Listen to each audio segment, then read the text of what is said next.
all of us, we want a happiness into our life. Is there anyone who says, I don't want to be happy? No. So let's check what is the formula for getting happiness. Search for happiness is a constant thing. Everybody looks somewhere or other. What are the things I can add to my life, or how can I make my life align so that I can really experience the true happiness? So let's see some of the factors. If we, as we saw yesterday, if we just make our life based on the external things, thinking that they are meant for the giving the happiness for us, but you see what is if technology is the thing which brings out the true happiness, then you see the statistics. Okay, you can read yourself. You'll be able to understand how it's the suicide rates. So many people are getting addicted to the wrong things and all. Yeah, yeah, yes, please. These are not, I mean, I'm not saying this is like something, this is happening presently, currently status. 80% of high school students have seen porn and most percent of them addicted to it. Highest rate of suicides with age between 15 to 29. 2,471 students committed suicide, and colleges are famous. We need not to say about, discuss about it is, and even the top colleges students are committing suicides. What to speak of the addictions, smokes and the drugs and things. So why happen? Because we get into the life thinking that those things will give us the happiness, but then something formula goes wrong. We think that the academics are, once I get into the good college, once I get the good salaries and things, the life will be more better. Life will bring out the more happiness or the joy. But why those statistics? I just showed the few. Okay, we have the more list, but then we can check what is the wrong going on. And not only that, even the great personalities also. Like there was one article about the Bill Gates. So he also wanted to experience the joy. He was looking for getting into the social gathering, because he comes as the person original himself as a Bill Gates. People with great awe and things, they deal with him. They don't deal in a friendly way. So he was also feeling kind of a emptiness. He also wanted to be friendly, so he disguised himself, and then he walked on the roads just as a common man, just to experience. So that happiness was something lacking. And if we say high education can give us the happiness, then why there are suicides? After getting into the colleges, also still people are committing suicide. Why it is? They got the good college, they got things, but where it went wrong. So see, please try to understand when we discuss this point, we're not saying that money is not required or education is not required. No. But along with these things, something we're missing into our life, because of which the things what we are getting into our life, we are not able to handle with the right perspective. So that's our outlook. Like Steve Jobs also, he wrote one of his article that I achieved so many things, I had so much money and things and all, but still the true fulfillment I found, you'll be surprised. Steve Jobs, he came to India first in the search of God, in the search of peace. He traveled all over the India just like an ordinary person for a couple of years. And then after finding kind of a good strength and all, he went back to US and founded Apple. Okay, this is story. And then after going also there, how he was so living in a simple way and all, and that's how he writes in his about article. Money will not give us the happiness. The technology things, only those things will not lead us to the happiness. In the relationship also, we think that the enjoying with the people in the society can bring the happiness, but you see the divorce rates are increasing so much. And in spite of, no matter what are the stress, the tension, the anxiety and all, so what to do? Shall we reject those things into our life? No. We have to edit our formula, the happiness formula what we are looking, we have to edit that. And that's what we are discussing today, one of the episode of Lord Krishna. So let's see. Yeah, this was the definition we came across. Richness of a person is measured based on how many things a person have that money cannot buy, right? Richness, but people think if I have a lot of wealth, if I have a lot of dollars, if the rupees and the money is with me, oh yes, I can achieve my goals, I can achieve my ambitions. But no, even the rich people are also falling kind of a shorts. Some kind of, we saw the examples. So this is true richness. Check what are those things what money cannot buy. Can someone say what are those things that money cannot buy? Can you comment? Somebody can speak or put a chat. What are the things that money cannot buy?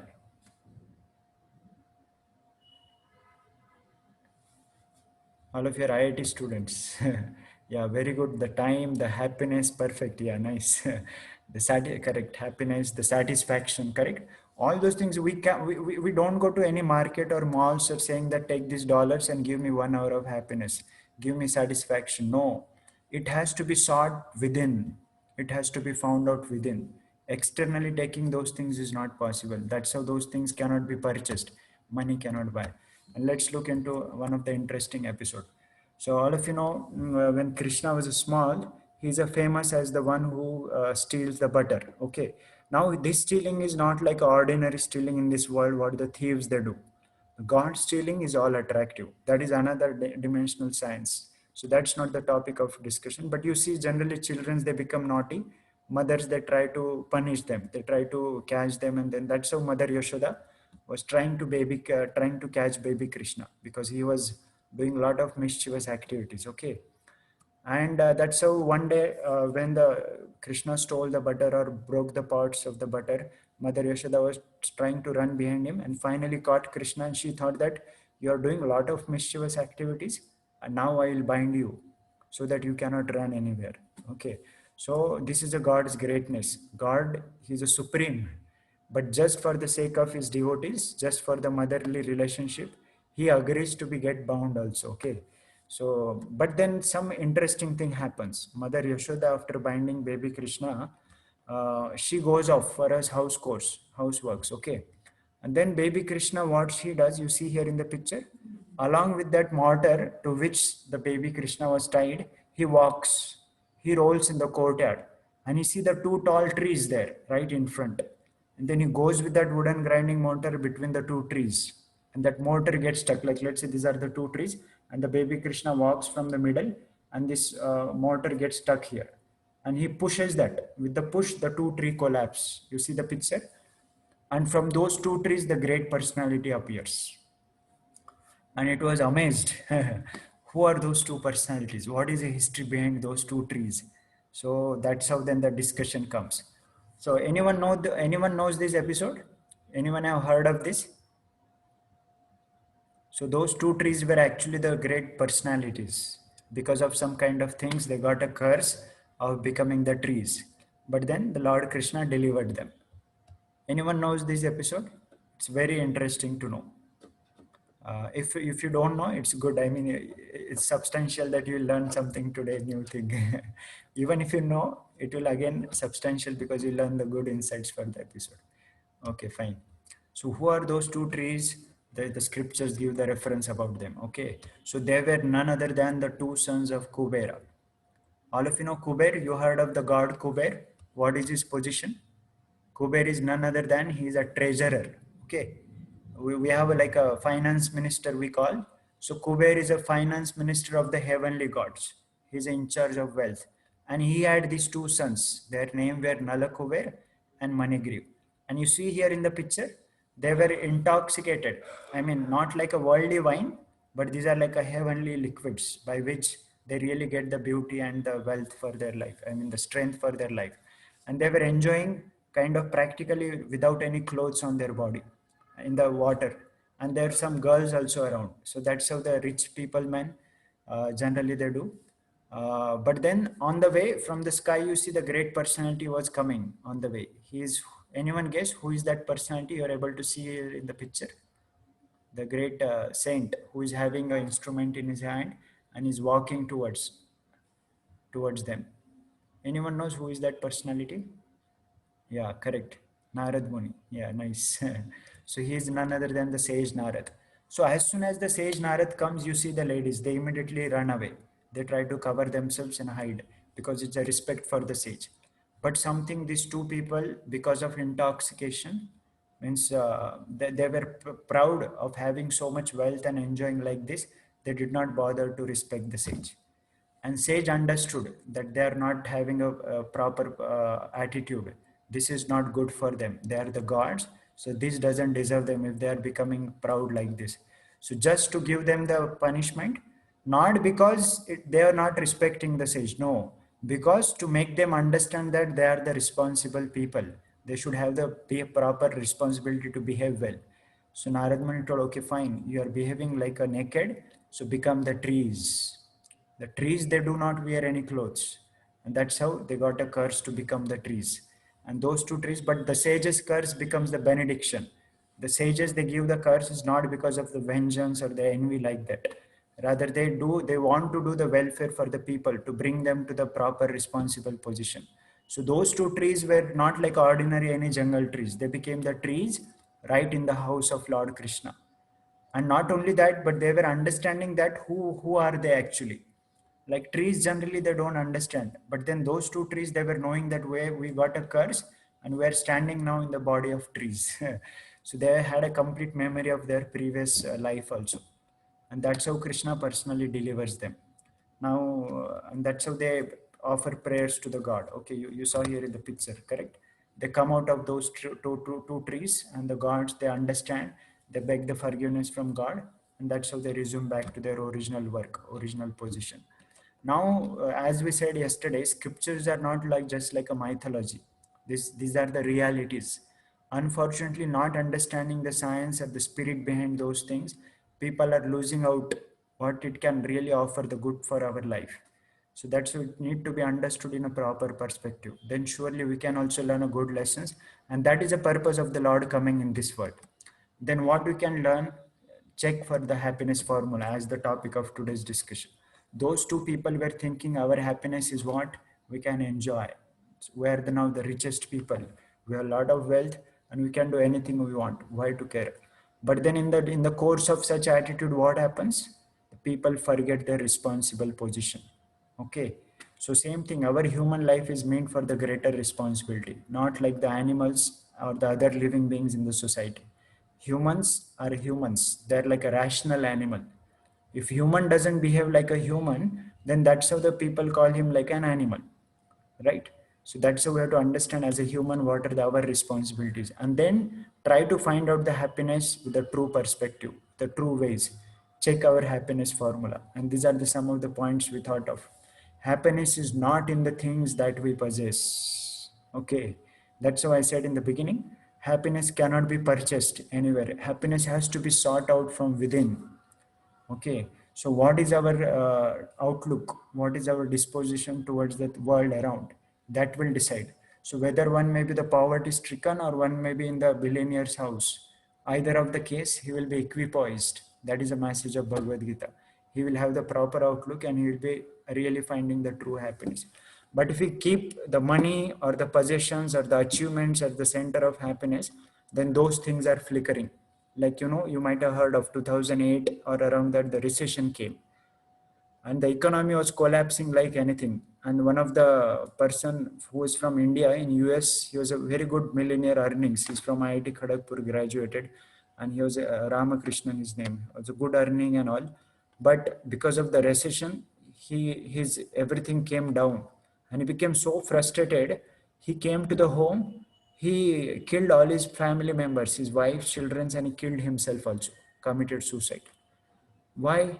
Because the center point was wealth, center point was money, and that got disturbed, mind got completely disturbed. So and many example we can talk of. So check what is our center point for the happiness. Where to think. So if you should not identify with the things around. Yes, things are required. We require laptops, we require systems, we require economy and wealth and everything, correct. But they are not the end of all. They are not the end of everything. There is something much more beyond that. That's the point. Happiness doesn't come by collection, but it comes by absorption. Happiness not in the things that we gather, but it's all about our absorption, where our mind is absorbed. So that's how again we can relate with. Even the simple thing comes to life, person will be grateful. He will be seeing some positive opportunities in his life. He will go on, and the ultimate things also comes. The best thing comes. Again, the person will not become proud. He will think it as a God's grace and he will continue using them the more and more better way. So it's all about the state of our mind. Happiness is not in collecting material, but recollecting the spiritual. So as we, in our further sessions also will come to understand what is our identity. So we as all the children of God, our connection has to be revived. That's how the human purpose life will be fulfilled. Connection with God, connection with Krishna. So then the true happiness will be sought. And happiness, as we already I told, happiness is not to be sought from the outside in, but inside out. It has to be brought out from inside out, not from the outside in. So that's the some of the collections. And why those things happens? Because our life is made up of those four quadrants. Okay, they're called as four quadrants. Balance. It balances our life, like PQ, IQ, EQ, SQ. There is a physical quotient, intellectual quotient, emotional quotient, and spiritual quotient. Physical means we should have a good health. Intellectual means we should have a good knowledge and the development of the things around. And emotional means the good relationships. But the spiritual means connection with God. And unfortunately, modern days that SQ part is being removed. We all are working for three, but that part is removed. There is no balance. It's like a four wheels of a car. All the four wheels require the same size. One of the wheel you remove, or one of the wheel you make short, and all, there's no point. The vehicle cannot run. So if you want to make a journey of our life also to go, all the four wheels of our life should be balanced. And that's how that SQ factor is missing out. We're finding happiness with all PQ, IQ, and EQ only. But SQ is missing out because we are not only this body, we are the soul also. And some lessons to learn, just as a carry home point: every action counts. Okay, the Newton law: every action has equal and opposite reaction. So same thing in our life also. Whatever action we do, the reactions are coming. That's why as you sow, so shall you reap. So we do the good things, surely in return the life will give us the good thing. The God is watching us. Or somebody may escape from the government laws by doing some crime or some things, and all, he may run away from the police or things, but the God is constantly witnessing us, right? So karmana gahano gati, in the scripture it comes, the God is watching through the eyes, and he's constantly looking us. So we have a good intention and we have a good disposition, God will reward us. But then we try to make some excuse and the compromise and then take a help of some lower means, then surely it will give the consequences in the future. So those two sons, they behaved that way, they became the trees. Yes. And that's how Bhagavad Gita gives the message. On what basis our the next life is decided. So reincarnation exists. Okay, the body continues, the soul continues into the another bodies. Yam yam vapi smaram bhavam tajati ante kalevaram tam tam evaiti kaunteya sada tad bhavat. What kind of state of mind we have at the time of death, that kind of body will get. So those two people, they behaved not gentlemanly. They behaved like a naked people and things. So that's how they got the body of trees. Somebody behaves in a responsible way, lead his life holding the responsibilities and attaining the real purpose of life, that is connection with God, then surely he will get a better destination. And that is the message of Bhagavad Gita. Lord Krishna began the talk by giving the advice to Arjun that how we are not only this body, but we are a soul. And our body continues to change. You see the picture from boyhood to childhood to youth to old age, right? Dehi nosmin yatha dehe kaumaram yauvanam jara. In 2.13, Lord Krishna begins to Arjuna telling. So don't worry about the bodily changes. The soul is going to transmigrate from one body to another. So that's how we saw Nalkuer Manigriv, they were in the human body, but they did not utilize that responsibility and they thought of the happiness in some kind of a worldly things only. They got the body of the trees. But then later, by the help of God, again the God touch. Yesterday, Putana came in Krishna's touch, she got delivered. Today, Nalkuer Manigriv, they got the touch of Krishna, they also got delivered. And that's how we have got the gifts of our God from our life. Because of maybe our past deeds, we got into the good college, we are studying well, our parents and things upbringing is coming well. So let's utilize whatever things the God has gifted us, utilize in the proper way by acknowledging the God, by thanking God, by offering our prayers and meditations. And such use and such things, we lead our life in a responsible way, God will then supply more and more, seeing that this is a source here, this is a point here, the person is channelizing the things in a more better way, let me award him more and more, let me give him more and more, then surely it will bring out the good lessons, good things. So this is our tomorrow's session. Maybe we'll schedule it, we'll communicate to all of you. Mistake of the first engineer of the world. So any question, any points, any comments? I hope all of you understood. So the happiness formula, clear? Of course, we just short very briefly and summary, but that's how the main crux. And it can build up in a more and more, we can talk a lot in a philosophical way. Any questions? So just to go through the Is the point. We saw that how search for happiness is there, but because of the wrong way of the happiness, many side things are happening into the society, and the people are not getting the true fulfillment. So something is missing out because we are identifying the happiness in different way. And then we saw the episode of Lord Krishna, how once he got bound by Mother Yashoda, using that mortar, he uprooted those two trees. And the history of those two trees are, this is the episode. They are the sons of Kuvera, Nal Kuvera and Manigriv, and because of not behaving in a responsible way, the sage cursed them. That is a benediction curse, because they became the trees in the courtyard of Lord himself, and they got the darshan of Lord. They understood their mistakes, and that's how they became senseful of their responsibility. And then we saw how the happiness should not be sought in the things, because worldly things makes us forgetful of our responsibility. So as two sons, they forgot of their responsibilities.